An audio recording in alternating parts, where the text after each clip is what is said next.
Hi, everybody. I'm Brandon Sewell. I'm the owner of Seal Pro Painting located in Central Florida. I'm also the host of the Off the Ladder podcast, and we exist to help home service business owners learn so that they can lead well and ultimately live life off of the ladder. Today's guest is Jacob Ransom, and he is the owner and founder of Ransom Digital. Welcome to the show, Jacob. I appreciate you being here. Hello, hello. Thanks for having me. Yeah, absolutely. If you could, really quick for the listeners, could you just give a brief introduction to who you are, the services that you offer, and how long you've been in business? Sure, I've been in business for about 6 years, doing marketing specifically, but I've been in the painting world for going on 8 years, working in a painting business before that. A quick overview of what we do is I help painting businesses attract their ideal client and never worry about leads again, either by setting that up and running that for you through our agency, working directly with me, or coming up here soon, teaching and training the business owner or their team to do it themselves. That's awesome. So, as I talked about before the show started, obviously our goal and our mission is to help home service business owners who are working in the field uh, do the things that are necessary to get out of the field, to get off the ladder, to get off the truck, and be a business owner, work on their business and not in it. And a huge part of that, as we talked about, is being able to bring the work in and stay busy. And obviously, marketing is a huge factor in that, and selling. And so you have to know how to bring leads in. And I think one of the most challenging things to learn and understand is digital marketing, and how to run a ad campaign that is going to be successful and is going to actually work. So just some questions that I have on the digital marketing side of things is, when you're trying to create ads, what are some of the specific things that make an ad successful? What do you think are some of those things that you need to be thinking about, and how do you run successful ads for your painting company? Yeah, it's a good question. So there's a couple of components that will make an ad work versus not work. Um, to put this in perspective, I just launched ads for actually a company that I have some ownership in, and it took about 3 different launches for it to actually work. And what's interesting is we only adjusted a couple of things, and it made a world of difference between the success versus it not working. The first thing is going to be your messaging, and that is being intentional about the person you're talking to. So in the marketing world, everyone has heard about this. It's if you try to speak to everybody, you end up speaking to no one. And if you speak to one person, you'll end up attracting more people than that person, but you'll also end up attracting that person. So the messaging is going to be very, very important. Messaging is going to be around the avatar you're targeting. It could be busy moms. It could be professionals, right? It could be the retired are some really big avatars in the painting space who specifically have pain points around painting. Those pain points are different between them all, right? Retired people, they physically cannot move furniture. They don't want to get on ladders. They physically can't do the work. How you talk to them is very different than how you talk to a busy professional who, wants to keep the house maintained, but doesn't have the time, but they do have the money to do it. You're going to talk to this person very different. So first thing is getting really clear about who you're talking to. Marketing is all about communication. From there, it's the packaging. How are you actually communicating that message? For instance, a lot of contractors make the mistake of physically, literally telling people that they're expensive. Mhm. I tell people I'm expensive. And that means they're literally on the phone and they say, just let you know, I'm expensive. I'm not going to be the cheapest guy around. It's like, Mhm. that's not how you actually are supposed to communicate that. If you want to communicate to, we know this through a lot of testing, things like that, wealthy luxury individuals who they don't look at the price. You know what I mean? They don't look at the price when they're pumping gas. They go to restaurants. They don't even look at the thing. They just sign the check. You know what I mean? Those types of people are your, Mhm. your target. The way you communicate to them is very, very different. Don't tell them you're expensive. How you do it is you tell them you're expensive without ever mentioning money Mhm. at all in the details. how can I tell this person I'm expensive as often and as much as possible without physically saying I'm expensive? That means the way you look, the way your content looks, the way you're presenting yourself, the small details of what you're doing. Do you have confirmation calls before you show up for the estimate? Like there's all sorts of different things in the process. Bring those into your marketing, right? How can I showcase my work in a way that tells someone I'm expensive without actually physically saying I'm expensive? So does that Mhm. kind of answer your question on what Yeah, separates it? no, it definitely does. That's very clear on what you can do. Now a question, a follow-up question that I would have for this is, so would you say that you can run an ad for one company that, it's, you have like this, some of the same messaging and some of the same components, and then do it for another company and it not work because the company isn't like doing the things to make the ad work? Does that make sense? So like Yep. you could run this ad, but then if you have a terrible reputation in your community, it doesn't matter what that ad says. People are going to know who you really are, or how you show up to jobs, how your sales team shows up, and all of that is going. That reputation might um, go beyond whatever you put out on social media. So would you say that the company could really make a difference on how an ad performs? Does that make sense, the question that I'm asking? 1 billion percent. There's actually two Okay. facets to that. Okay. Um, the first is most agencies just pretty much run the same ads between all of their companies. That doesn't really do much to separate you if you're looking to get separated. A lot of to go in a little bit of a rabbit hole here, a lot of contractors don't understand the difference between marketing and lead generation. Hmm. Marketing is attracting or building an idea, communicating an expectation to an audience. Lead gen is a sales activity you deploy against your marketing, right? Hmm. So, for instance, one of the biggest campaign launches we've ever done is $250,000 sold in 3 weeks. We marketed for 2 months without a single call to action and then launched a single ad call to action against that audience. And it was like they were completely prepared for it. Worked like crazy, right? Hmm. We've seen that sort of thing work really, really well. That's kind of an aside to that. But there's actually a story around a client we had. They're not the largest, but they're one of the biggest ones. We actually ended up having to cut ways with them because of this.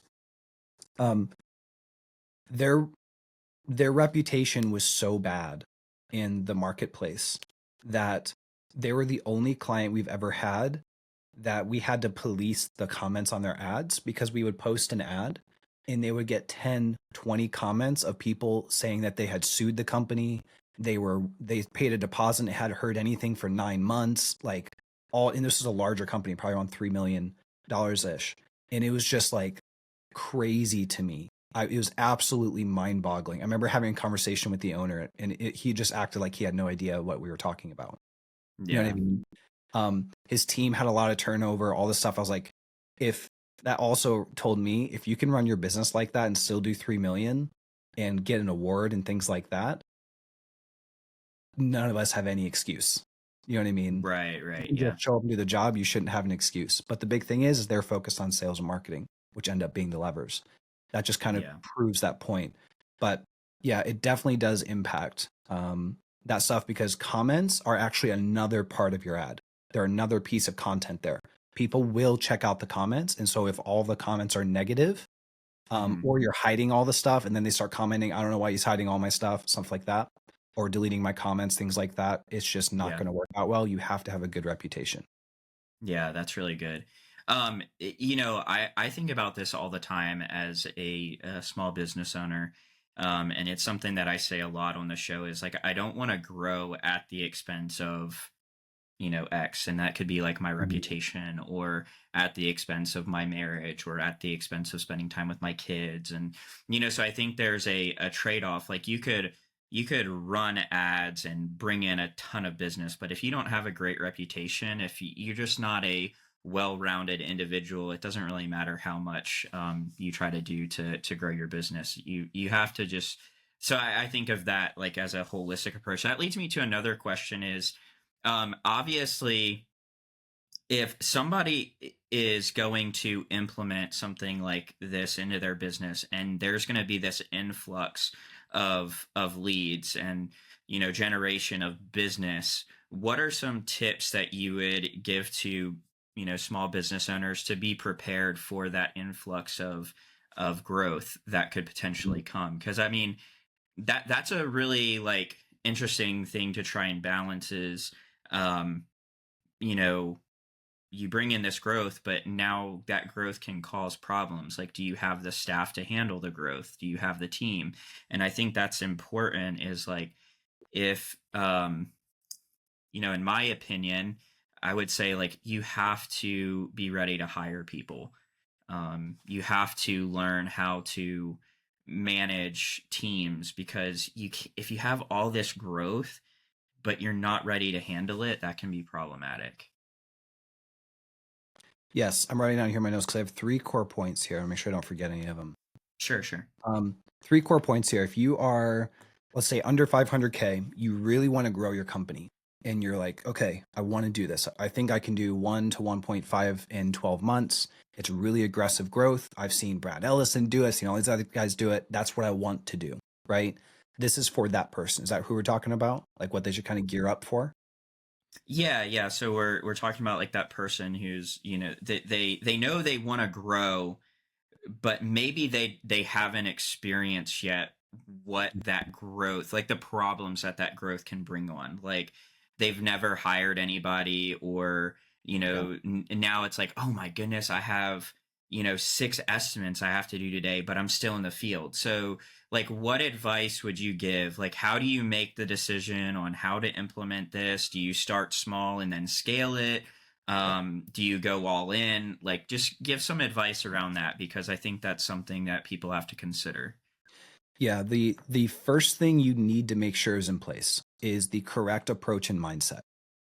I repeat this over and over and over to our community. In order to achieve that, you can no longer be a contractor or a painter. You have to be a business owner who owns a sales and marketing company that happens to sell paint and labor. At the end of the Mm-hmm. day, that's all we do is we sell labor. Mm-hmm. That's it. I own a business that sells labor. It just so happens to be that it's painting.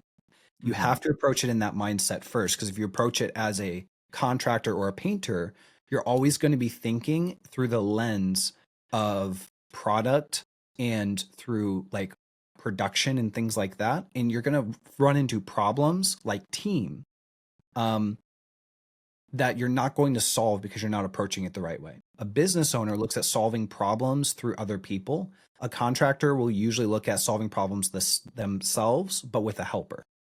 Mm-hmm. Does that make sense? Yeah. So really you have to kind of like first is fully kind of move into that mindset. The next thing, if you're moving into this, is focus on not, and this may be a little controversial. I'm going to say systems is a large buzzword, but specifically, don't focus on tailoring the leads to your current sales process.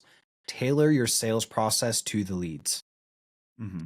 Big businesses have to learn to sell to online leads. So, Mm-hmm. as you're saying, what I would do is I would start off super small with online leads. You're going to get these in. Couple of things. You have to call within 5 minutes. Speed to lead is incredibly important.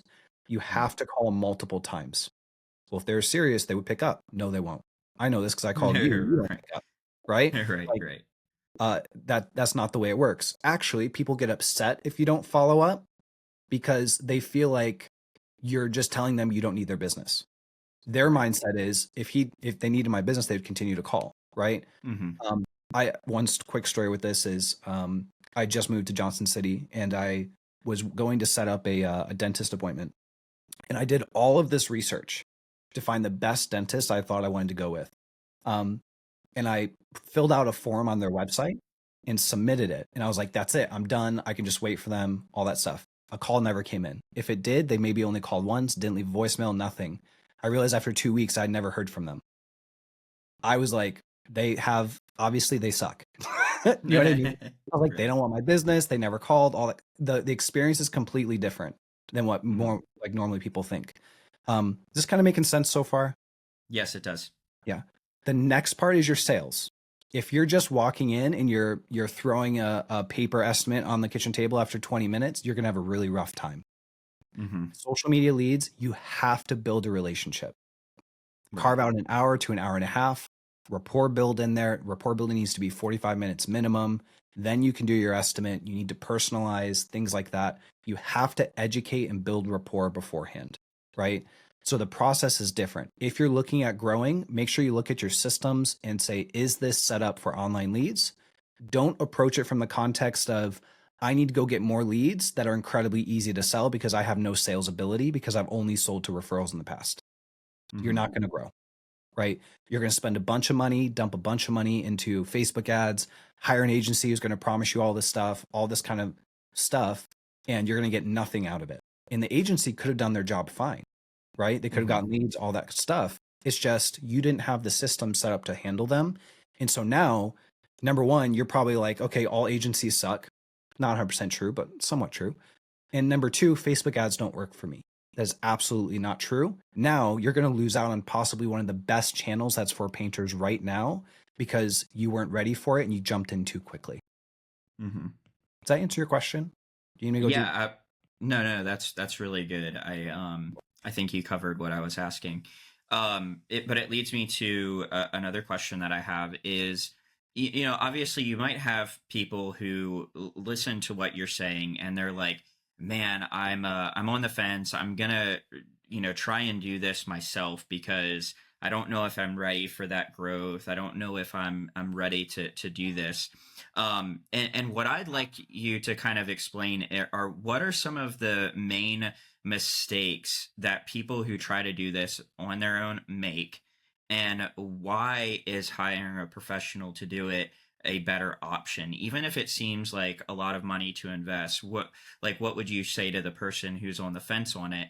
And I think this, like, it, I think of it in this way, like, I'm not a bookkeeper or an accountant, right? Mhm. So I don't have the expertise, and I learned this early on in the first 3 years of my business. I was trying to do things myself, and I actually learned that I was costing myself money, Mhm. because because of my ignorance of bookkeeping and accounting, and so I was actually costing myself money when I was trying to save myself money by doing it myself.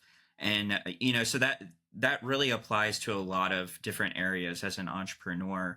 When you're a small business owner, you're trying to wear all these hats and you think like, oh, I'll just save money doing it myself, but really you're costing yourself money. So what are those mistakes that people who are trying to do it themselves make, and why should they hire a professional instead? Yeah. You may not like this answer. That's Um, okay. so to hit on your point, I completely understand. I was in the same boat especially when it came to finance. Mm-hmm. Um, one year, I remember it cost me about $30,000 to not be running finance myself, like, well, and I fired myself from the position. I was like, I could literally hire a full-time bookkeeper for $30,000. You know what I mean? Like, that was Yeah. crazy. So I ended up hiring someone, but that also didn't work. Mm. Even though the person was highly recommended, I think that they were doing their job well, all that stuff. I didn't know enough to know if they were doing a good job or not. Mm, that's good. So what I ended up doing is I ended up hiring who I'm working with now, which is a CFO who does my work, like does the work for me, but we meet on a monthly basis and she teaches me That's good. finance. So I can read a P&L. I keep a shadow P&L actually next to my legit one, and I actually look at them at the end of the month. Me and my assistant keep a shadow P&L. So I can see stuff on the fly. Like I have good enough finance literacy now where I can do stuff myself. I don't want to do it all myself, right? Yeah, that's good. So I'd still hire someone to do it, but I know enough to do it. I think that Mm-hmm. this is probably one of the biggest things that's keeping painters specifically from growing at the rate that they could.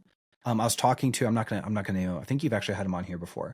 A larger marketing, how do I say this? Guy position in one of the largest painting companies. And we were talking about how when it comes to sales and production, business owners will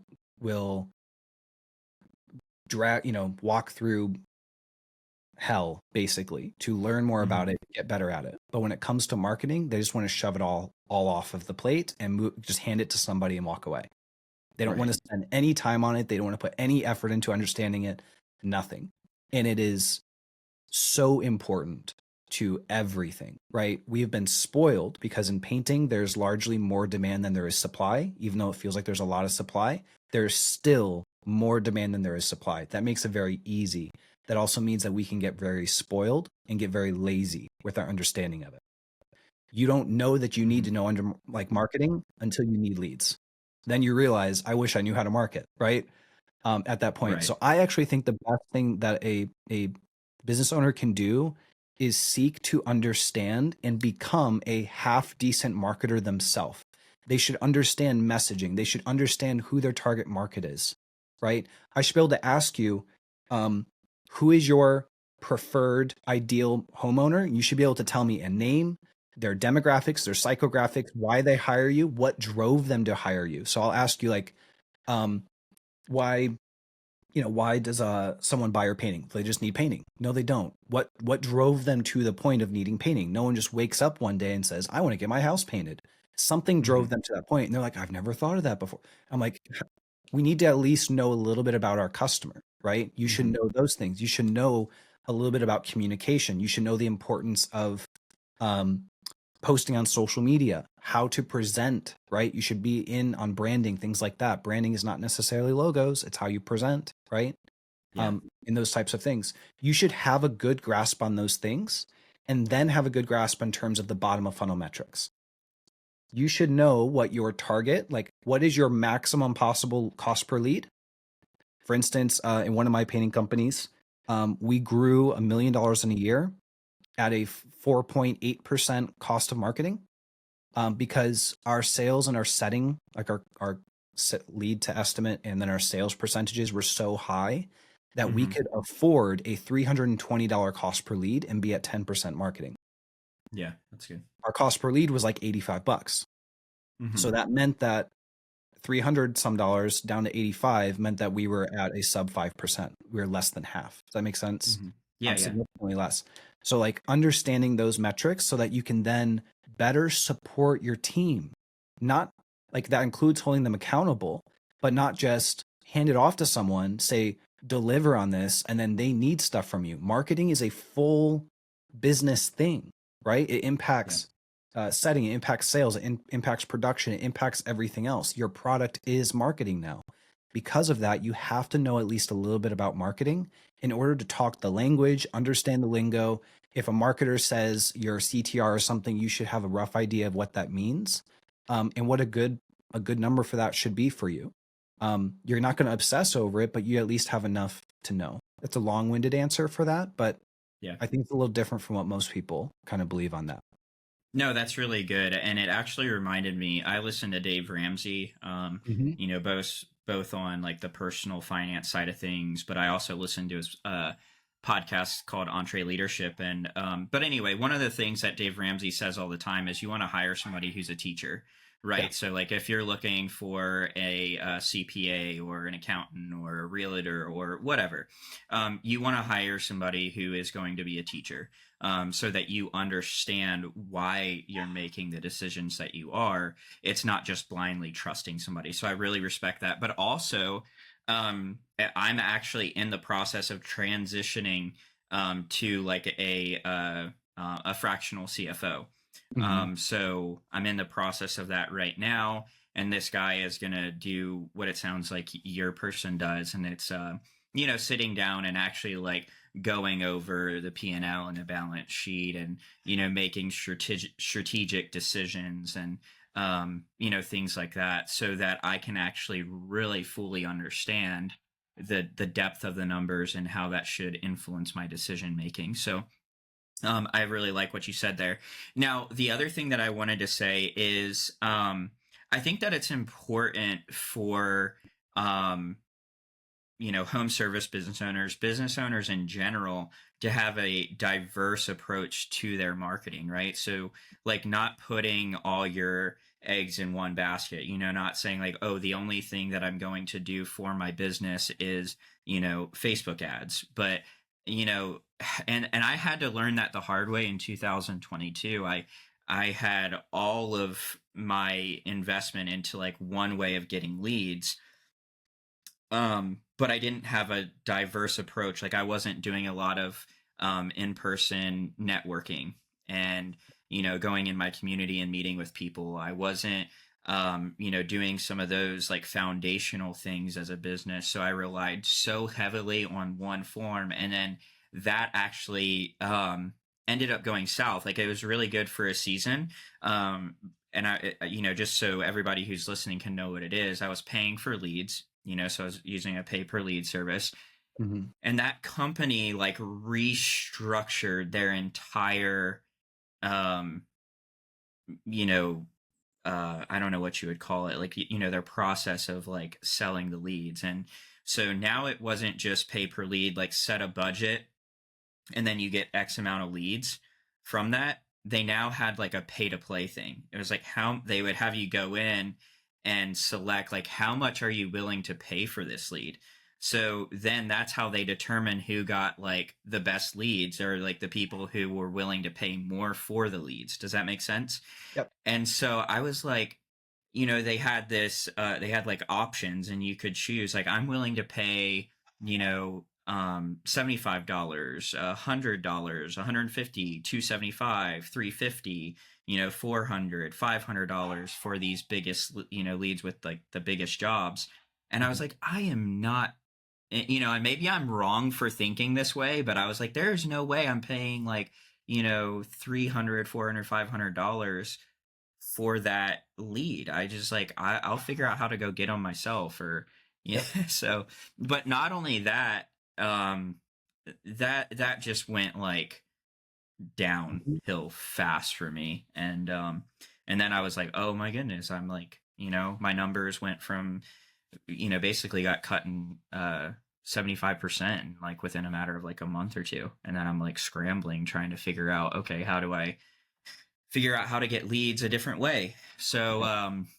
Mm-hmm. so anyway, I think that's why it's I had somebody on here the other day, and he worked in corporate America and marketing, and that's one of the things he brought up too, was definitely diversifying your approach and Yep. making sure that you're doing marketing in a lot of different ways.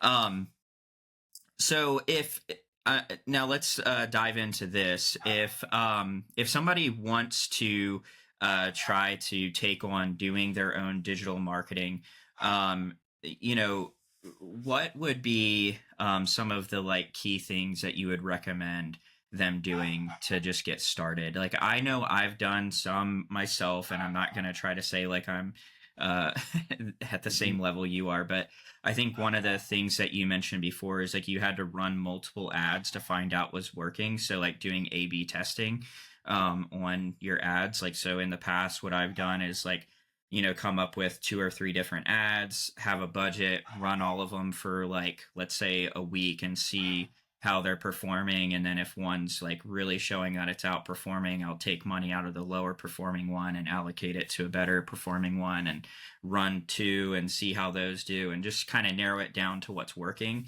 and Mm-hmm. then run that. Is that like what your approach would be, or I'm just curious, what would you recommend? Yeah, and then if it's not too late, I have a few thoughts on the diversification as well, but I'll hit Okay, on yeah, those. sure. Let's jump back to the diversification, and then we can go to like how you would run ads. Okay, yeah, I think both are interesting, but we actually have a recommended diversification we do for newer clients who are coming on. Mm-hmm. This comes from years of running this stuff, including in my own painting companies. We Mm-hmm. recommend one online source, one offline source. So you have to manage it well. If you try out too many guys, try out too many things, and then they get so spread thin that nothing works well. So marketing, like here's the idea: all advertising works. Mm-hmm.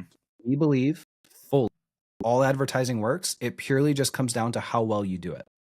So Mm-hmm. if you only do it well enough to get a couple of leads in, then you immediately start a whole nother source. You're actually losing out on that one, excuse me, that one source producing as well as it can, right? Right. So if you just get to the point where you're pulling in a couple leads a month from Facebook, and then you go start direct mail, and then you start door to door or something like that, you're not doing any of them particularly well. You're getting the lowest return on all of them.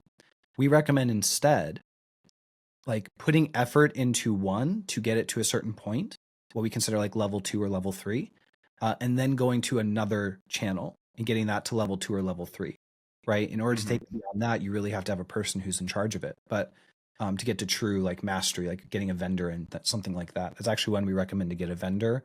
Is when Mm-hmm. you've got it to level 1 or level 2, you need to go start on other channels, but you want to continue to improve it. Get a vendor who can take it to level 3 or level 4, right? Much, much better being run. But we actually recommend two core things, and I'll hit on a quick story about why this was really important to us. It actually cost Mm-hmm. me probably $70,000 in a month making this mistake. Um, Run online. This is going to be for a smaller painting business. I would run social media ads. This is also if you're a want-based business. This means you have a sales process. You know how to sell to people who want things, not need things, right? Mm-hmm. We've worked with both. They both work, but you have to have a sales process for it. Um, Facebook ads is amazing for an online channel. But the strength of Facebook actually is not the lead gen, it's the marketing aspect. It's what it can do for the other channels. That's the actual strength of Facebook ads. Your Mm-hmm. Facebook ads will make your SEO do 5 or 10 times better. Mm-hmm. Your Facebook ads will make your door to door do 2 or 3 times better. Your Facebook ads will make your yard signs do 10 to 15 times better. This is what we Mm-hmm. found. Right. So mixing the two, online and offline, is really important. Do not mix two online. So this is what I did in my second painting company. I did 2 channels. I picked SEO and I picked Facebook ads. We had something happen. I've never had an account disabled or restricted or anything like that. But something happened with our bank where they blocked it just randomly and they disabled our account due to a payment, like a billing thing. Mm-hmm. It took us 3 weeks to get it resolved. In that time, we were looking at our SEO. We were getting about 30 to 40 leads a month through SEO. I was like, okay, we'll be fine. We'll be Mm-hmm. fine. We did 90,000 the month before. That month, we did $18,000. Mm-hmm. I was like, where did all of our SEO go? Right. Where did it all go? It went from like 40 to like 3. You know what I Yeah. mean? And I was like, this did not work at all, right? I Mm-hmm. thought I was diversified. In Yeah. reality, I wasn't, because Sure. Facebook is so strong that it was feeding all of our SEO. We lost Yeah. Facebook, we lost all of our SEO, right? Wow. So in actuality, what we wanted to do was we recommend having an online and then have an offline neighborhood marketing. I don't care if you're Mm-hmm. putting all of your effort into online, you still need to do offline stuff. Yard signs, knocking doors are at least around the estimate and around the project, at least. Yeah. Flyers, door hangers on the floors, at least on the doors, at least are in the neighborhood, right? Yeah. Like there's just some bare minimum stuff you have to do in the neighborhood marketing side that we recommend you still like tremendously do. That's what I had about the diversification. Was that okay? Yeah, that's really good. I love the point that you made there. And I just want to share a strategy that we've had and used in the past is when we would run an ad, we would run it tailored to where a particular job was going on at that time. So if we were working in a particular neighborhood in Melbourne, Florida, we would run a ad and we would target that area. And then what we would do is we would put yard signs out in that area. We would put door hangers out in that area. Our guys would be driving around and with the trailer that has our logo and everything in that area.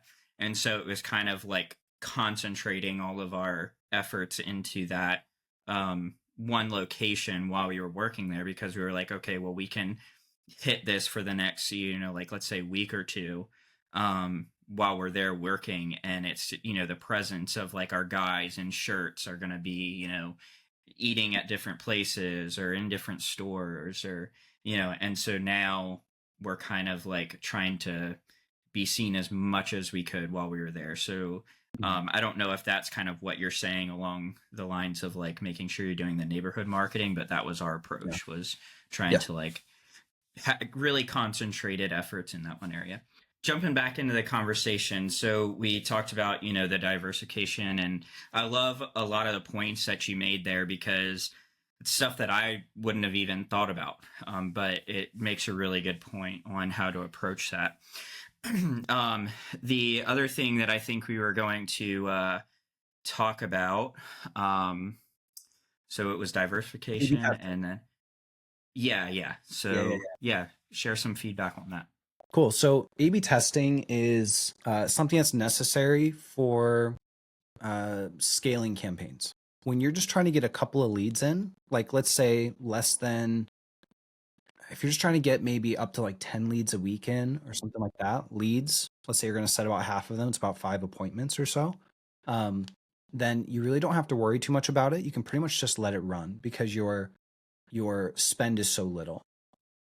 A/B testing is not really in the local side, at least. I do run some ads for like e-commerce and coaching and things like that for a couple of friends of mine, and it's completely different in terms of how we approach campaigns. So if you go online and see a lot of advice online, it may be advice that's not relevant for local because it's not really done the same way. In local, it's not really about A/B testing to find a winner. Then you're going to put the spend into the winner. Instead, what it is to find an ad that works so you can run it for as long as possible. And then your objective is to find as many ads that work as possible and have those all running on the side. So, ads in local, you can really only put behind a single ad, maybe $30 to $75 a day behind. If you're Hmm. in a position where you need to spend more than $30 to $75 a day behind a winning ad, you need 4 or 5 winning ads. How do you go about finding those? You have to test, right? We have found it's about one of every 7 ads we're going to find a clear winner that's going to be able to run for months without touching, right? And also, what we're not doing is we're not necessarily increasing the budgets a bunch. Hmm. So we found when you increase budgets, you may run the risk of resetting learning. Right now, it's a 19% increase. You will reset the algorithm in learning, which could ruin your results. So we recommend just letting it sit and instead duplicating it one time. So you find an ad that's working, duplicate one time, same spend. Then what you're going to do is duplicate it again and make a single adjustment, right? So now you're running the winning ad again, and now you're running a winning ad with one adjustment. This is the big thing. Only one. You can only change Hmm. one thing. You can only change the headline, the copy, specifically the lead on the copy is a good place to do it, or the creative, right? Hmm. Only change one thing. If you change more than one thing, you're no longer A/B testing. You're throwing things at the wall. Because if it works, you have no idea why it works. Is it because you Hmm. changed the headline, or is it because you changed the copy, or is it because you changed the creative? You have no idea, which means you can't Hmm. duplicate it again, right? Right. So that's what we recommend doing. You'll find actually that I can take a winning ad and just simply duplicate it and it'll continue to work. Now, it may fatigue a little bit faster because more people are seeing that one ad. And so I wouldn't do that if you only have one. I would be out there making more ads, things like that. But what I'm looking for is I'm looking at this one ad that worked and I'm going to go make more ads like it. So Hmm. this ad worked really well. This was an ad where I was walking through a house. I did this particular style of walkthrough on it. I'm going to go do 5 more walkthroughs on different houses using the same format. And I'm going to see if those work. And I'm going to use the same copy, the same headline, the same everything. I'm just going to change that creative. But now I know that that format works. I'm going to keep trying more things in that format. Does that make Hmm. sense? Yeah, no, it definitely does. Yep. So in e-commerce, you can scale a campaign to $10,000 a day and literally Hmm. dump all your spend into those because you have millions of people in your audience. Right. And here, like the smallest company we work with has 97,000 people in their audience. And it's like we have to run 6, 7 ads at pretty small budgets between them all. Hmm. Or else we just burn through them too fast. Too many people see it too much, and then people get ad blindness to it. Yeah, gotcha. So I have a few follow-up questions based on what you were talking about. Sure. um, so one question I would have is, have you seen that? Um, excuse me, hold Yep. on. Have you seen a whether like video or like photo ads perform better? And is there one that you would recommend over one? Or is there like a place for both and it just depends on what type of ad you're running? Yeah. Be careful about saying one thing works over another thing because Uh-huh. we always test everything. We always run images and video. Video based on our data. all pretty much always outperforms. However, that doesn't mean you cut images and only do video. Why? The algorithm is going to show the content to the person in the best way that it knows that they respond. So the algorithm, I could jam on this for an hour. The algorithm knows you so well that it knows Brandon tends to buy things past 7 p.m. at night, and he tends to respond to image-based ads that look like this, right? Mm, It knows at 7 p.m. you're going to start to see more ads that look like that. It's going to try to show that in the right way. If you are like, okay, my videos are outperforming my images, so I'm only going to run video. What's happening is you're giving Facebook only a very limited selection and limited library. So it's going to look at Brandon and say, Brandon has been researching painting. He's a perfect, we think your ads are going to do really well against him. He performs best with images. Do you have an image? And you're going to be over here saying, no, images don't work for me. And so now they're going to have to take an image or a video and show it to you instead. You have a less likelihood of converting off of it. mm-hmm. So when you cut things like that, you may be cutting out entire sections. So like maybe the images only got 3 or 4 leads when the videos got 10. That doesn't mean that the videos are going to do a better job with those 3 or 4. You may have just cut those 3 or 4 entirely. Got it. Yeah, Does that make that sense? makes sense. Yeah, So for that's sure. where you have to be kind of careful. We're always testing everything all the time. So I'm never like absolute videos be image 100% of the time. We're never touching images again. That's not really how we operate. We're pretty much always have stuff going. Awesome. Now this is another question that I have is, and this, I know this kind of contradicts what you just said. You said not to do this, but is what do you think is more important, the video and the photos, like content itself, and or is your copy important too? And like, do you think people have a tendency to just like ignore the copy and just go straight to like whatever the video says or whatever the photo says, or is your copy still really important, and why? Yeah. What a question. I've never been asked this before. This is awesome. You're definitely going to get into the nerdy side. They are both extremely important in their own ways. Mm-hmm. Okay.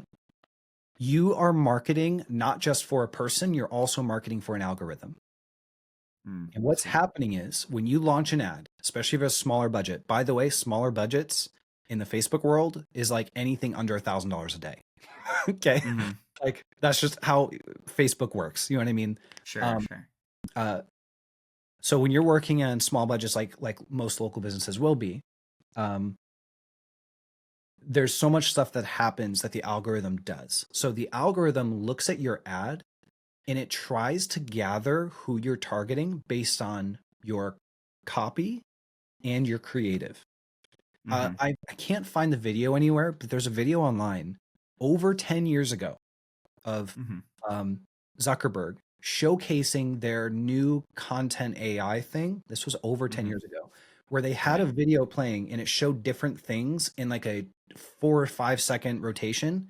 And within a fraction of a second, the AI was able to identify what was happening in the video specifically, like very niche, nuanced things. It had a video of two in Africa, of two like African people wrestling, and it was able to identify Africa, 2 people wrestling, but then the specific type of wrestling that they were doing, I can't even pronounce it. You know what I mean? Mm. It's Yeah. an African style, like ceremonial, like wrestling that they were doing. And it was able to identify it immediately. The algorithm knows exactly what you're doing. It knows house painting, person Mm-hmm. painting a house, right? Things like that. And so Yeah. it's taking all those things into account, but then, okay, it knows what's in your video, but it's also looking at your copy to identify what it is you're trying to accomplish. That mixed with your objectives you choose when you're building the ad, because you're going to tell the algorithm, I want to go get leads. I want them to come to a lead form, things like that. But it's also going to be looking at these things to identify. So we target our audience based on our copy. So if you tell me, Jake, I want to target retired people, we're going to run totally different copy than if you're targeting busy moms. Yeah. Completely different copy. Maybe the same video, right? The Mm-hmm. creative is a little more geared towards the person. So Mm-hmm. if they don't stop the scroll, which means I don't find the creative interesting because people stop to read. Reading is like the second or the third step. The first Hmm. step is to see the creative and they stop the scroll. So you could target the perfect person, retired person over 55. You know what I mean? They've got money, all this kind of stuff. They want to hire someone Hmm. to do it. You're targeting the exact perfect person, but you run a really lame before and after image of a house. And it doesn't catch their attention. Doesn't matter. Showed it to the right person, but your creative wasn't good enough. It just kept on going. That's good. Right. So we have to keep testing within that audience what kind of creative is catching their attention so that they can actually stop to then consume the ad that we put all this effort into doing. This is where this is where we go from level 1, level 2, we get into level 3 and 4 is like really being not just not just haphazard, but being very intentional about the things that we do. I'll have clients who will try to edit their own videos, Hmm. and the first 5 seconds is just I know is not going to catch their attention. So I'm like, you can edit your own videos, but you have to send me the raw stuff as well because my team knows how to edit for social. We know how Yeah. to address the hook, the story, the CTA at the end. We know how to do all that stuff in relation to each other. Does that answer your question? Oh yeah, that's really good. I Cool. love that. That leads me to two follow-up questions. So Sure. the first part is going to be how important is it that we live in a world right now where you can like you know create something AI generated and like Mhm. you could put that out there. Um, you can pull like buy stock images. Um, how important is it that the content is authentic to like let's say like instead of me using a stock image, using a image that we actually did like we're our actual work, or a video that's like AI generated of somebody painted versus work that we actually did ourselves. Is that important in today's world of digital marketing, or does it really not matter? It's just really having the content dialed in, the messaging, and all those the call to action dialed in. Yeah. So that's the first part of my question. And then the second part of my question is how do you decide what your call to action is? Because I know like on digital, when you're like creating the ad, it'll say like, hey, do you want to get more calls? Do you want to get more form submissions? Do you want to get more messages? How do you determine which one of those to do and why? Yeah. So the first one was AI, and the second one was the forms and stuff. I'll answer the forms and stuff first because that's a little bit of a shorter one. Forms and Sure. stuff is through testing. So I've done this for 6 years. We started off with landing pages. This was pre iOS 14.5, which is when Apple created a big veil or barrier between Facebook and the outside internet world, right? The World Wide Web. They made it so that if they left Facebook, Facebook could no longer see what they were doing, which completely decimated landing pages. And Facebook was scrambling. Forms back then used to be notorious for being trash, utter trash, just worst thing ever. We then went to messages. So this was back when ManyChat was working great. We would have message bots. This was years ago, right? In that time, Facebook started to improve forms because they realized that no one's landing pages were working, and Facebook's entire billions of dollars is completely off of advertising. So they had to make it Hmm. work. So they started to put a lot of R&D into forms. Forms quickly outpaced messages. So then we switched to forms, and that's been for the last 3 or so years that forms have been the best. However, we are now back to testing landing pages because now stuff has gone far enough to have what's called CAPI, like conversion API, server based stuff that's a little more advanced to where we can get pretty good information back. It's just we have to actually manually set up a backend thing in order to feed that information back on a daily basis. I wouldn't recommend that for anybody that is not spending like 600 or more dollars a day on ads. Mm. It's just not worth it. Forms are working perfectly fine right now. They work phenomenal. You can add in a bunch of questions into there if you're getting trash leads from it. We add usually about 2 custom questions, and then we'll have first name, last name, email, phone, in like a city or zip code or something like that. But then we'll ask like, Hmm. what is it you're looking to get done, things like that, and those are required to be in there. So that creates a pretty high quality lead for us. But that has perfect attribution. So that answers the second thing. The first one was AI. I think so. I am naturally pessimistic on AI. Um, as in, I think it is being shilled by a lot of gurus and as this like magical thing is going to solve all your problems. I'm very wary of anything that is being sold as an easy button or a magic pill that's going to solve all of your problems, right? Mm-hmm. So there's a lot of like AI voice messaging stuff like that right now. I've seen some horror stories with that where people, once they figure out that they're talking to an AI and the AI was trying to be a human, it just completely ruins your reputation. Yeah, that's good. Something goes wrong with it, you have no idea because you're not calling your phone every day, right? Yeah, yeah. Things like so. There's just a lot of like I personally wouldn't implement any of that stuff into my thing. And also, Mm-hmm. what I recognize is the couple clients we've had who've bought into a lot of the AI stuff, they waste so much time on it. It's insane. Yeah, They will spend 2 months trying to get some sort of stupid AI to work, and by the end, they'll just throw it out because it didn't work, and it just wasted 2 months. yeah, yeah. That's That was good. all they focused on for 2 months. It was crazy. Um, for I think that painting is like I say we luck out because AI is really bad at painting stuff. Mm-hmm. Like if you try to do an AI image of a roller, like half the time it's not going to look anything like a roller. You know what I mean? Sure, Like sure, you can't do painting stuff. Pretty much the only thing you can really do is like a contractor standing in front of a house or something like that. And that's not really going to work sure. very well. So I think as of this moment, until AI gets to that point in the next maybe half decade or something like that, I would just triple down on content because content is significantly easier to do anyway. Yeah, Content takes me 5 minutes a day. AI takes me 3 hours to do. It's like it didn't even save yeah. you any time. What was the point?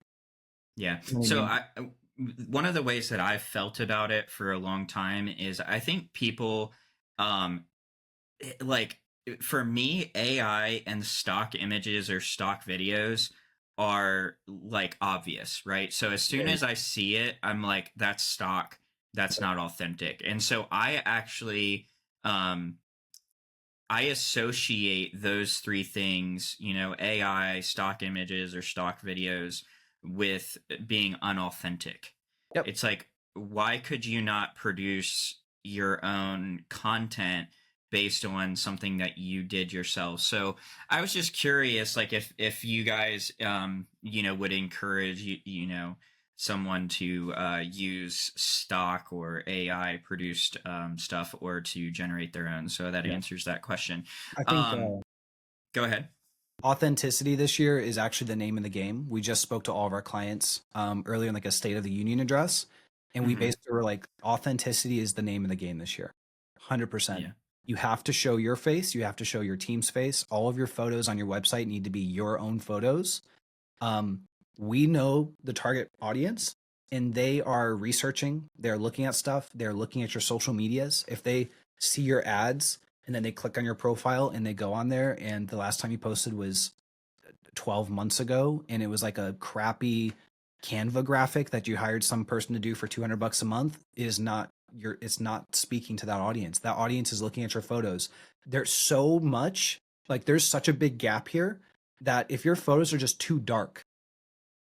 Yeah. too dark, right? I've been in the room with my wife who's been looking at getting stuff done in the house, and just the image being too dark, she was like, "Why is the image so dark?" Mm. She's like, like that sort of things. That makes sense. Like all of Yeah. that, No, it does for we sure. have to do a good job of showcasing what we have and what we do, and our audience are they will catch on. The older your audience, the less they'll catch on to it quickly. But if you work with busy professionals, throw the AI stuff out. They'll sniff it in Yeah. a half a second. Their BS meter is through the roof, right? Yeah. The second I get the idea that I'm on with a robot that's been trying to be a human, I'm out of there, right? You try to do a video that's acting like it's real, it's not going to work. You know what I mean? Yeah. Um, I think you want to go against the grain. If everybody's going AI, go manual, and Yeah. you're gonna start to separate yourself in that way. That's good. So all of that kind of leads me to a next topic that I want to get into is, and I'll try to like create this as like a conclusion and have two things that we talk about. But in my mind, two of the most important places for your business to be would be Google and like social media, Facebook, Instagram, things like that. Um, so I don't know if you have any thoughts on this, but do you have an opinion on what is more effective for home service businesses running Google ads versus Facebook? And if you do have an opinion on that, why? Um, and I'll share my personal opinion, and you can correct me if I'm wrong on this. I feel like I don't know that I would spend too much money on Google. I think Google is really powerful, but I think um like my organic Google is more powerful than paid. So like what I mean by that is like my Google business page, or on Maps or whatever you want to say, is more powerful. Reviews, keeping that updated is key, opposed to like Google Ads or PPC. Um, that's my take on it. I think Facebook is more community driven. I think it's, it could potentially be more effective, but what are your thoughts on that? 100% agree. Um, the way we teach it is that Google is what's called demand capture. Google, you can't scale because if there's only 100 people searching for interior painting in a month, there's nothing you can do to increase that. You will Mm-hmm. only ever be able to get 100 people onto your website, and a portion of those will become a lead, right? That's called demand capture. For a business like a painting business, where our entire model is purchasing new customers, you need to have a lever in place where you can actually do what's called demand generation. There are two key channels that are amazing at demand generation, where you can take a person who was not looking at getting painting done and turn them into a person who is upon meeting this channel. The first is Facebook, the second is door to door. Mm-hmm. Door to door, you can walk up, knock on a door. Did you know that this was peeling? No, I had no idea. There was no demand. Mm-hmm. Come look at this. Oh my gosh, it is peeling. If you don't take care of that, it's going to cost you tens of thousands of dollars in siding repair. Free estimates right now. Yeah, of course, I'll get one done. You took a person who had zero idea anything was happening to a person Mm-hmm. who's now in demand, right? Right. You controlled that. That's demand generation. Um, Demand capture is basically saying someone else, like this is why I also don't like demand capture. Demand capture, it's important to have, but it's saying someone else is going to help this person realize that they need this done, is going to create the demand. And then I'm going to hope that they're going to Google for it. And I'm going to hopefully show up when they Google for it. There's so many ifs and hopefullys right there that it creates a not great option, right? It quickly kind of caps out. Now, this is very dependent on your location, very dependent on your competition. Like, dude, if you're in Dallas, give up on SEO. Mm-hmm. Don't even try it. Get a GMB up and focus on reviews. That's all you can do. Because Right. in the world of SEO, it simply comes down to who spends the most. Mm-hmm. The contractors are always looking for this like little secret, thing like that. Oh, I've got a guy who can like do super good. Like, dude, if they're doing that, it's black hat and you're gonna get taken down sooner than later, right? Mm-hmm. When it comes to SEO, it's literally who can spend the most. And there are painting companies in Dallas who are spending $5,000 to $10,000 a month on SEO to Mm-hmm. make sure that they're in the number one, number two, or number three space. If you squeak up there with your $1,000 a month dude, he's doing something shady. You know what I mean? I'm talking about one of the real top three spots. By the way, Yeah. Yeah. you're going against Angie's List, Thumbtack, all the aggregators. You're going against everybody else as well, right? Yeah. Very like that's gonna be very, very hard to do. Instead, focus on GMB and Yeah. reviews. Angie's List can't start a GMB. That's We good. all know this. There's the thing in the painting industry of like Angie's is trying to get into the GMB by setting up fake companies. Do you see this? Mm-hmm. Yes, I've Setting up heard. fake Yeah. companies, collecting leads through that. So they're still trying to get in there that way. But the best thing you can do is get a GMB up, post on it whenever you post on your socials, which should be every single day. Mm-hmm. Post on it and get reviews from every single person you do a project for. Yeah. Reviews are still phenomenal for business and they will help everything else you do. So Facebook can actually feed your entire Google. Your Google will start to do better when you do Facebook really well. You want to have those reviews there because someone who is looking at your Facebook, they're become exposed to you, then they go look you up on Google. They're very high intent, they're just unsure. They see you Yeah. have 250 reviews and they're real. They're posting before and after images, they're posting images of the stuff, they're calling out team members by name, etc. It builds that trust factor and that certainty factor. You're going to have a very high conversion rate. This is why people like Google's, because people who go through that funnel tend to be the hottest people you can get. That doesn't Hmm. mean people who skip that aren't hot. It just means you have to make up for that in the sales process.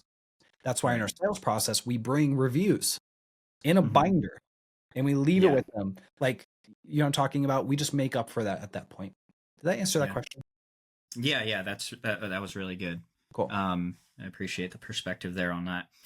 It's like I know it's like I kind of like intrinsically know some of these answers, but I don't know the technical of why. So Yeah. I love that you're bringing kind of like that technical, explanation of why. Where for me, it's just been sort of like to me, some of this stuff is almost like just common sense. Mhm. But I know there's got to be some type of psychological or technical explanation, but it's just what's made sense to me. So I love that you're bringing like the technical part of it out for me.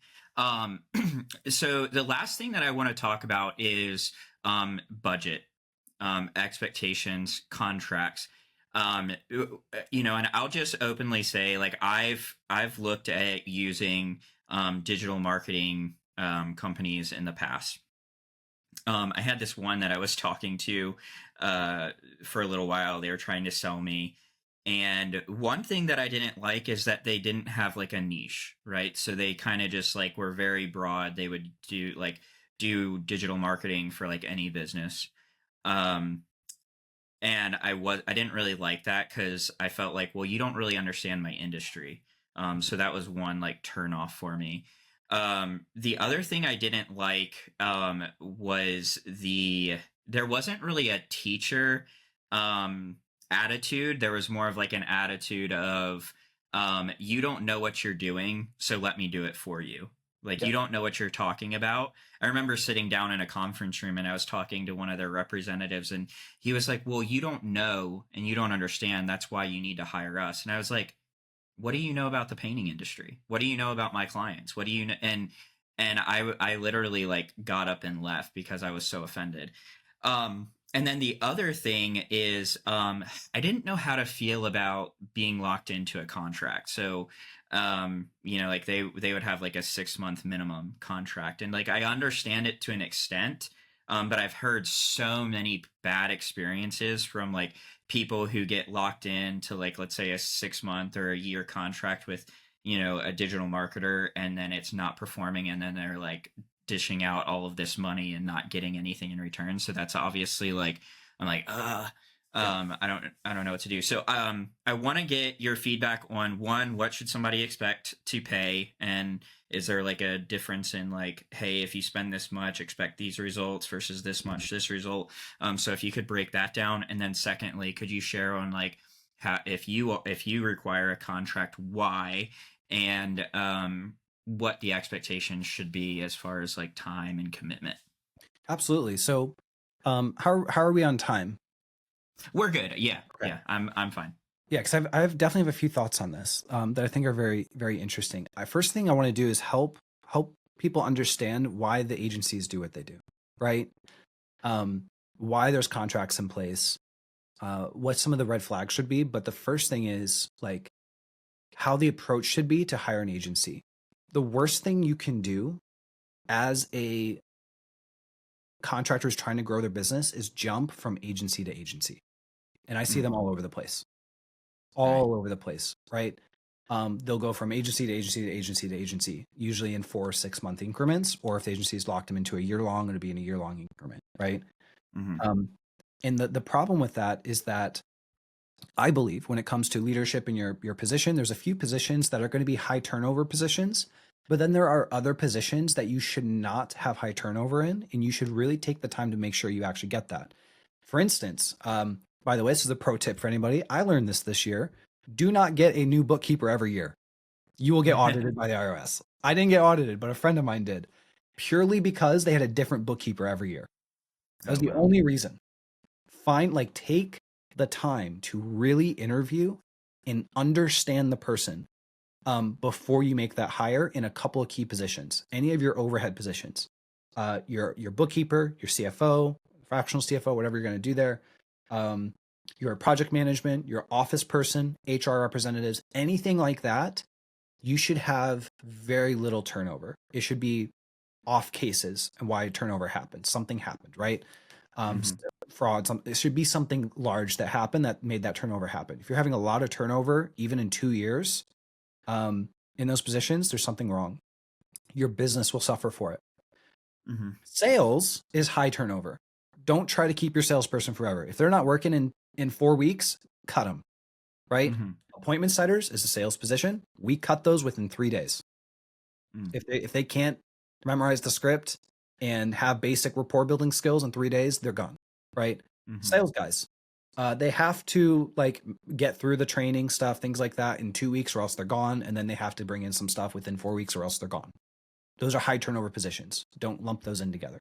Marketing should be in with your low turnover position, right? Mm-hmm. Going from agency to agency to agency doesn't help anything because your business is not actually growing. You're not taking anything from that. You're not understanding your person better. You're not getting any valuable tests in.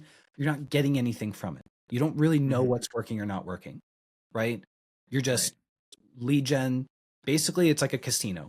You're just throwing money at a thing. You think it's gonna work. Cha-ching doesn't work. Or Mm-hmm. cha-ching, it did work. I lucked out. Use my Right. guy, right? We treat it like a casino instead of finding someone who understands your business, right? Mm-hmm. Um, and is like their methodologies align with what you're trying to do in your business. For instance, Mm-hmm. there are agencies out there who specialize in the tiny guys, adding on an extra 10, 20, $30,000 a month because that's all they really know how to do. Usually they Mm-hmm. come from YouTube University, something like that. And there's nothing wrong with that, right? It's just they don't understand business. They don't understand anything of that like that. If Mm-hmm. they're charging over $2,000 a month for that, or even 1,500, they're overcharging you for that, right? Mm-hmm. Because that's not going to be adding on that much, right? If you are Right. looking to add on an extra 500 to $1 million a year in your business from this relationship, you need to be very sure and clear on exactly what's going to be happening, what they're going to be doing, what you're going to be getting out of it. And you need to be leading it, not just listening to what they say and being like, okay, that sounds good.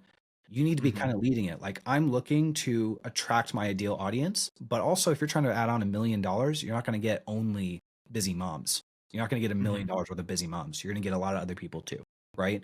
Right. But they should be aware of what you're trying to accomplish and be very clear and transparent and open about what they're going to do to make that happen, right? Yeah. The other thing is that you cannot expect custom prices.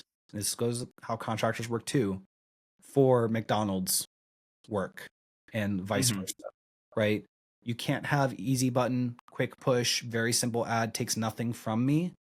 And also, I want to make $1 million from it. That doesn't exist. Right. If you want to Yeah. make $1 million from it, I'll tell you what it looks like with us. You're going to be making minimum 30 to 40 ads. Mm-hmm. If you don't want to do that, don't call me. If that doesn't excite you, you know what I mean? Yeah. I have a course. I'll show you how we do what we do, and you can do just 5 of them if you want. But Mm-hmm. at that point, you should really only either hire someone who's only going to run 2, 3, 4 ads that they're running for everybody else. And that's fine. You may get some leads from it. But honestly, I don't know why you don't just do that yourself. Right. You know what I mean? If you just need to know how to click the buttons, I can show that to you, right? There's enough Right. stuff online where you can learn that yourself. That's not hard. Is this kind of answering your question in that sense? Yeah. Yeah. Yeah. Absolutely. So, like, when it comes to hiring the person, okay, contracts. Um,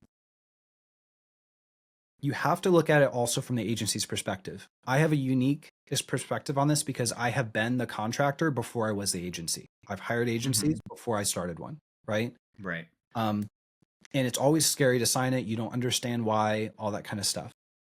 But really, a contract is there to protect both parties. So the Mm-hmm. worst experiences I've had with clients is when I have a client promise me up and down that they're going to do everything I ask them to do, right? Mm-hmm.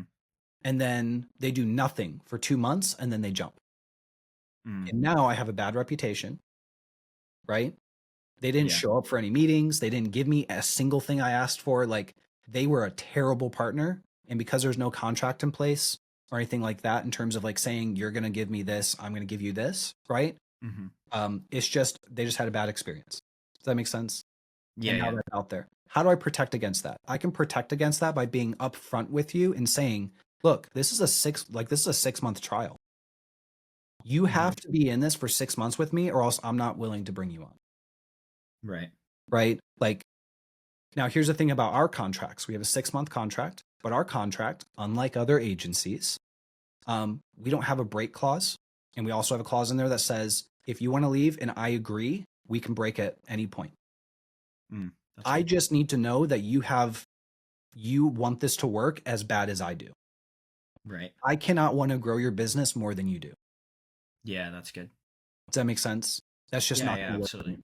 So, like, I always say this, if you really want to just dip your toe and try an agency for a month and see if it works before committing, that's not how Hmm. marriages work, right? Now we're not getting married, but you understand. Like, I'm Yeah. like, Yeah. go try out, go waste money on these other guys, get burned a couple times, and then come try me out when you're ready, Yeah. That's good. right? Does that make sense? Yeah. Now I Yeah. will Absolutely. say there are agencies. I've only ever, I'm not going to name any names or anything like that, but I've only ever blocked one marketer in our space, and I've only ever called out one agency in our space, and it was due to a contractual thing.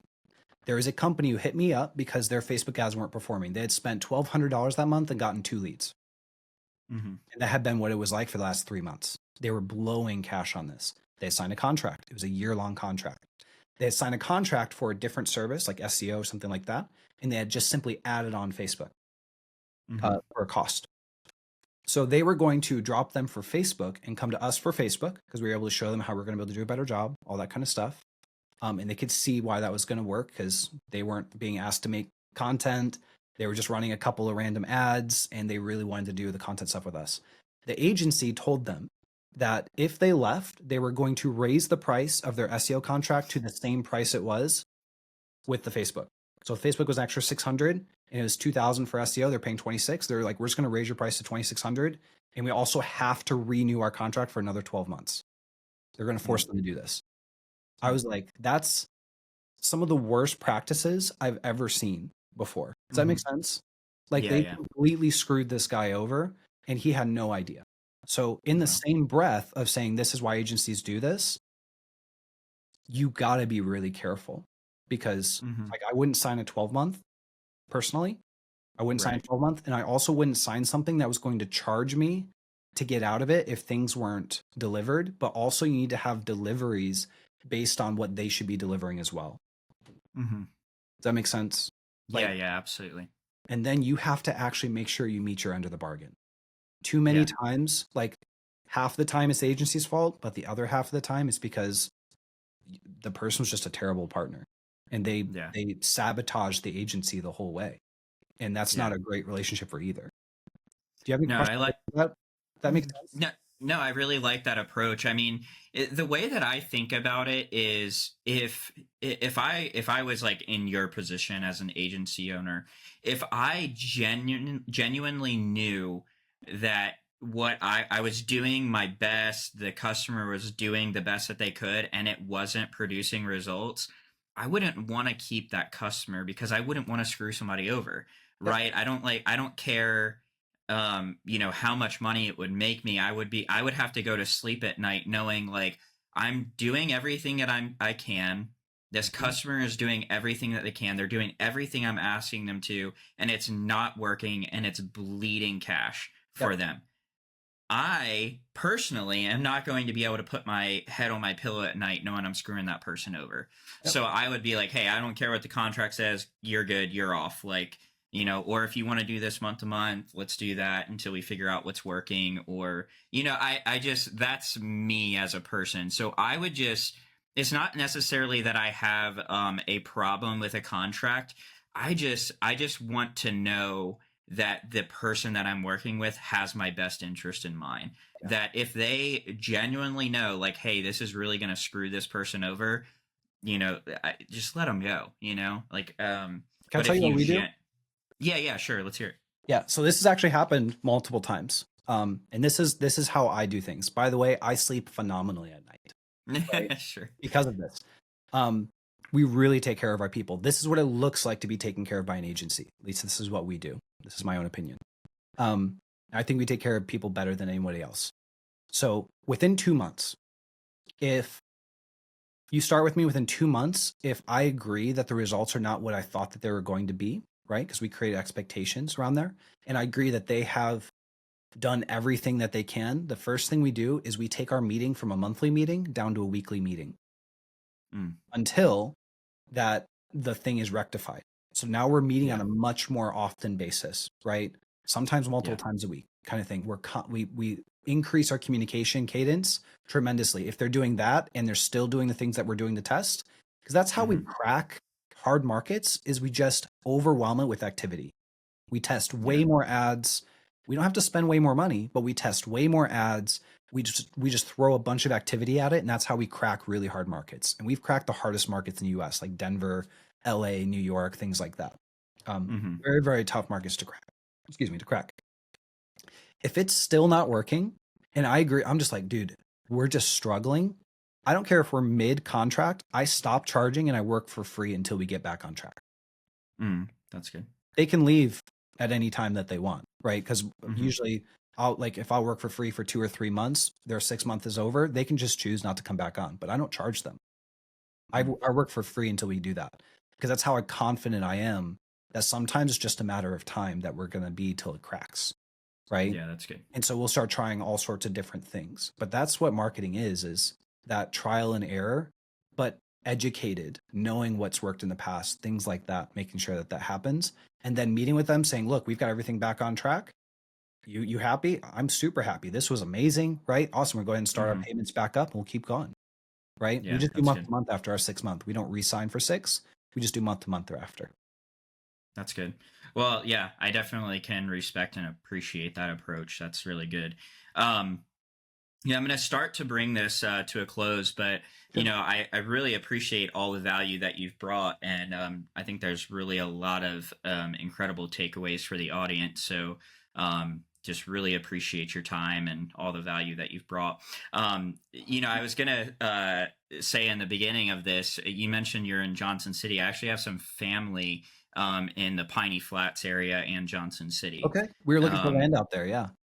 yeah, so I was actually just there not too long ago. And I know you mentioned that you go to church and stuff as well, but I went to a church. I think it was, I might be wrong in this, but is it Kingsport? Are you talking about the altar? I don't know. It's so like you come. I'm gonna probably describe this really terrible, but you like come from Piney Flats, and I think you go like down into Johnson City, and then you get on some highway, and I don't know which direction you're heading, but you can literally see the church off on like a hill. Mm-hmm. Um, and then you like take the exit, and it's right off the exit. You drive up a hill, and it's Is it a. in a big brick like stone building? I Like think so. old? Yeah, yeah, Yeah. yeah. I don't know. Gosh, I wish I could remember what the name of that place was, but it's where my family goes to. I just wasn't sure if you would be familiar with it or. Um, I mean, depending, it might be my church. Yeah, depending, oh, really? possibly. But Johnson City has like more churches per capita than like any other city. So like it could be anything. And there's several brick ones. But yeah, Yeah, there's so many churches out here. It's possible, but yeah. yeah. This one's like right off the highway. I mean, literally, like you see it like up on the hill. So I mean, I feel like unless there's a ton of churches like When that, was this? huh? When was this? I guess so. I guess it's actually it's been almost a year. It would Okay. have been back in I think April of last year we were Mhm. there. Um Yeah, my mom actually lives like right off I think there's a river. Um there's a like couple. it Yeah. there's a river like No, either the in Piney Flats Nolichucky. or John. Huh? The Nolichucky. I have no idea. Okay. Yeah. I haven't been there a lot. They moved there like a couple years ago from Shelbyville, Okay. out by Murfreesboro, and they Mhm. moved there. And I haven't really visited that much yet. But yeah, I just know that her house like is right on the river, and Yeah. I don't know. Anyway, Is I she was okay? That river blew up over the hurricane. yeah, she was fine. She was like really high up. Like I when I went to her property, it was like looking down at the river. It was like looking down over a cliff. Yeah. There's a lot of like mountaintop houses out here. So yeah, definitely makes sense.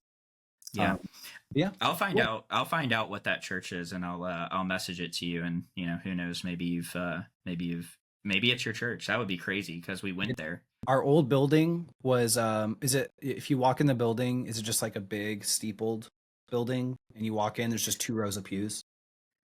So the way that I remember this is you like walk in through the front, and then there's like a I don't know what you would call it, like a reception desk or whatever, like where Mm. greeters would stand or whatever. The sanctuary was off to the left, um, and there was like balcony seating over you.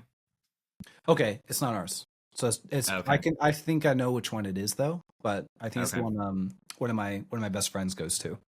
Yeah. okay, That's gotcha. super cool though. Yeah, Yeah, let me know what yeah. it's called because I probably know someone from there. Yeah, yeah. I'll ask my mom and my sister where it is. They go Very there. cool. Um, well, anyway, man. Yeah. Again, I really appreciate your time and jumping on here.